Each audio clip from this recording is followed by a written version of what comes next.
तो गाइस कैसे हैं आप सब लोग। लास्ट एपिसोड के एंड पे हमने देखा था कि मान लीजिए एक जादू पकड़ता है और प्रिंसेस को पकड़ा देता है और कहता है कि तुम्हें यहाँ पर सफाई करना होगी, जबकि बाकी के सभी डिसाइपल्स यहाँ पर मेहनत करने में बिजी हैं। तो वो सभी डिसाइपल्स इस बात से काफी ज्यादा हैरान होते हैं। प्रिंसेस कहते हैं कि ये क्या, तुम यहाँ पर इतनी दूर से मुझे लेकर आए सिर्फ और सिर्फ इस काम के लिए कि मैं यहाँ पर तुम्हारे लिए झाड़ू फेर सकूं। तो मान लीजिए उसे कहता है कि तुम्हें और क्या लगा था कि मैं यहाँ पर तुम्हें किस काम के लिए लेकर आया हूँ, मैं यहाँ पर तुम्हें इसी काम के लिए लेकर आया था, मैंने वहां भी कहा था कि मुझे एक नौकरानी की जरूरत है। तो प्रिंसेस इस बात से बहुत ज्यादा गुस्सा होती है, वो वहां पर उसे गालियां दे रही होती है और कहती है कि मैं यहाँ पर अभी तुम्हें मार डालूं, मेरे पास इतनी पावर है कि मैं यहाँ पर तुम्हारे टुकड़े टुकड़े कर सकूं, लेकिन मुझे यहाँ पर अपने आप को शांत करना होगा। फिर साथ ही वहां पर झाड़ू फेरना शुरू कर देती है और कहती है मैं यहाँ पर अपने गुस्से की वजह से अपने फादर के दिए हुए मिशन को यहाँ पर अबॉलिश नहीं कर सकती, उसको यहाँ पर खराब नहीं कर सकती, मुझे उस मिशन को पूरा करना है। जबकि वहां लीजी हंसता हुआ वहां पर से चला आता है। तो वहां पर से वापस आने के बाद अपने तीनों डिसाइपल से कहता है कि तुम तीनों यहाँ पर पहले मेरे साथ फाइट करने के लिए आगे बढ़ोगे, चलो जल्दी से आ जाओ। जबकि प्रिंसेस वहां पर खड़ी खड़ी देख रही होती है और कहती है कि यहाँ पर मैं क्या देख रही हूँ, मुझे नहीं लगता कि ये तीनों यहाँ पर इस लायक भी हैं कि जाकर एलीट डिसाइपल से फाइट कर सकें।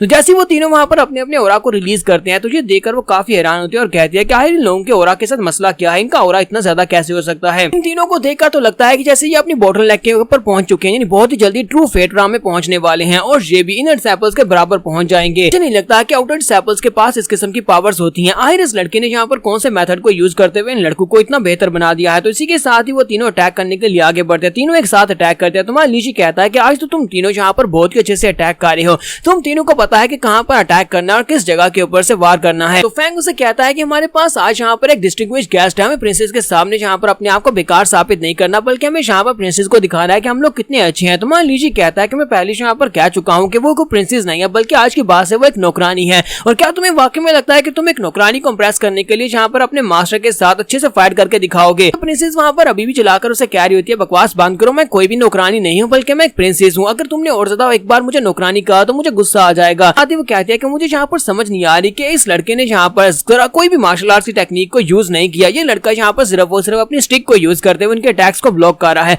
बिना किसी मार्शल आर्ट्स की टेक्निक के। ये तीन लोगों को जो कि फेट राम में पहुंचने वाले हैं उनको ब्लॉक कर रहा है, ये बहुत ही कमाल की बात है। यही वो बात है जिसके लिए मुझे डीमन किंग ने यहाँ पर भेजा है ताकि मैं इस लड़के के ऊपर नजर रख सकूं। मुझे लगता है कि इसकी स्टिक के अंदर कुछ ना कुछ स्पेशल है, इसकी लाइटनिंग स्टिक जो है ये काफी ज्यादा बेहतर है। मुझे लगता है कि इसके सारे सीक्रेट्स इसके स्टिक के अंदर छुपे हुए हैं, या फिर इसके दिमाग के अंदर जो सीक्रेट्स है वो सारे मुझे निकालने हैं। तो मास्टर के इस मिशन को मैं पूरा करूंगी। अब मैं यहाँ पर ये क्लियरली देख पा रही हूँ कि मास्टर ने जो इस लड़के के अंदर देखा था वो मुझे यहाँ पर दिखाई दे रहा है। इसके साथ ही मान लीजिए अपनी फायर को जीत जाता है और उनको वहां पर नीचे गिरा देता है। फिर साथ ही वो अगले ग्रुप से कहता है कि चलो तुम भी जल्दी से आ जाओ, अब तुम्हारी बारी है। और इसी के साथ ही वो अगली फाइट में शुरू हो जाता है, जबकि प्रिंसेस कहती है कि मुझे तुम्हारे सारे के सारे सीक्रेट्स को बाहर निकालना है। तो नेक्स्ट सीन में 1 महीने के बाद का दिखाया जाता है। तो फाइनली यहाँ पर फाइट स्टार्ट होने वाली है। तो यहाँ पर सभी लोग आ चुके होते हैं, मान लीजिए भी अपने डिसाइपल्स को लेकर वहां पर आ चुका होता है, जबकि दूसरी तरह से सेकंड एल्डर भी अपने डिसाइपल्स के साथ वहां पर आ चुके होते हैं। और यहाँ पर हमारे सुप्रीम एल्डर उनसे कहते हैं तो फाइनली वो दिन आ चुका है। अब सभी लोगों को इस बारे में पता होगा कि हमारे प्राइम डिसाइपल लीजी ने सेकंड एल्डर के साथ एक शर्त लगाई थी कि 1 महीने के बाद हम लोग यहाँ पर एक फाइट करेंगे जिसमें 3 आउटर डिसाइपल्स इनके एलीट डिसाइपल्स के साथ फाइट करेंगे। चाहे आज यहाँ पर कुछ भी नतीजा निकले, मैं बस दुआ करता हूँ कि तुम लोग आज के बाद से सेक्टर में अमन और शांति के साथ रहोगे और दोबारा कभी भी एक दूसरे के साथ झगड़ोगे नहीं।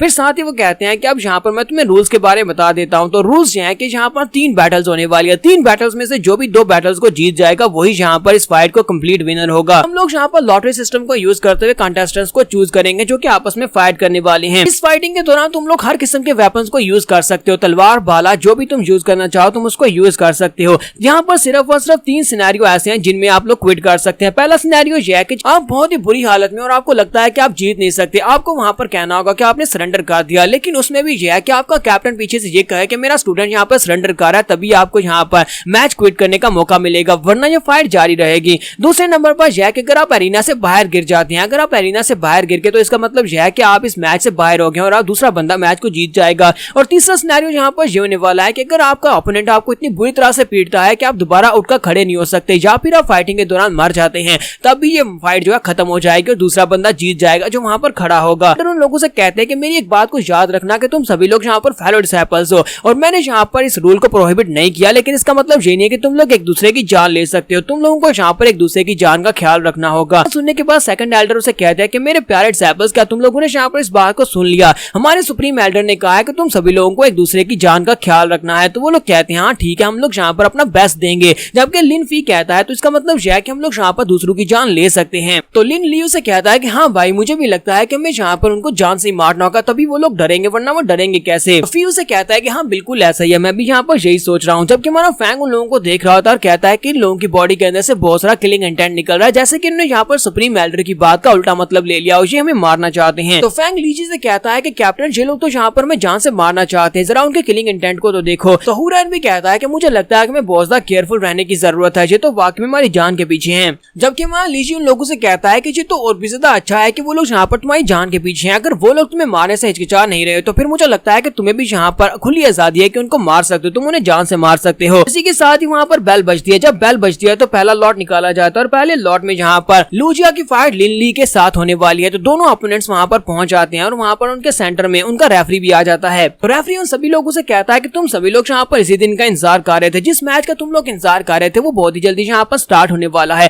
तो आज के इस मैच का रेफरी मैं होने वाला हूँ, मेरा नाम वू जोंग जाओ है, मैं यहाँ पर आज का रेफरी हूँ। तो वो सभी लोग कहते हैं कि ये बंदा कौन है, हमने आज से पहले इस बंदे को यहाँ पर क्यों नहीं देखा। फिर साथ ही वो कहते हैं चलो छोड़ो इस बात को, हमें यहाँ पर सिर्फ फाइट को एंजॉय करना है। तो वो कहते हैं चलो जल्दी से यहाँ पर फाइट को स्टार्ट करो। तो वो सभी लोग यहाँ पर बहुत ज्यादा एक्साइटेड हो रहे होते हैं। आउटर डिसाइपल्स कहते हैं कि हम लोग यहाँ पर इनको दिखा देंगे इनर डिसाइपल्स को कि हम लोग क्या कुछ कर सकते हैं। जबकि इनर डिसाइपल्स कह रहे होता है कि इन सभी को सबक सिखाओ ताकि कोई भी दोबारा यहाँ पर हमारे सामने सर ना उठा सके। तो इसी के साथ ही रेफरी उनसे कहता है कि पार्टिसिपेंट्स तुम सभी लोग यहाँ पर जल्दी से ऊपर आ जाओ, स्टेज के ऊपर फाइट के लिए रेडी हो जाओ। इसके साथ ही वो कहता है कि आउटर डिसाइपल लूजिया और दूसरी तरफ से disciple of the Elder cow जिसका नाम लिन ली होता है, उनसे कहता है कि दोनों यहाँ पर क्या तुम दोनों रेडी हो, क्या तुम लोग फाइट के लिए तैयार हो। तो लिन ली कहता है कि जूनियर सिस्टर मुझे लगता है कि तुम्हें यहाँ पर अभी सरेंडर कर देना चाहिए, क्योंकि बाद में तुम्हें बहुत ही बुरी और दर्दनाक मौत मिलने वाली है और मुझे नहीं लगता कि मुझे यहाँ पर किसी लड़की को इतनी बुरी तरह से मारना चाहिए। जबकि लूजिया उसे कहती है कि तुम्हें यहाँ पर परेशान होने की जरूरत नहीं है ब्लोंडी, क्योंकि तुम यहाँ पर मेरे हाथों से मरने वाले और वो भी बहुत ही दर्दनाक मौत मरोगे। इसी के साथ ही रेफरी उनसे कहता है कि ठीक है अब तुम दोनों यहाँ पर अपनी बकवास बातें बंद करो, जल्दी से फाइट को स्टार्ट करो। इसी के साथ ही फाइट स्टार्ट हो जाती है। जैसे ही फाइट को स्टार्ट करने का कहा जाता है, लूजिया अपने हंटर को लेकर उसके ऊपर अटैक करने के लिए आगे बढ़ती है।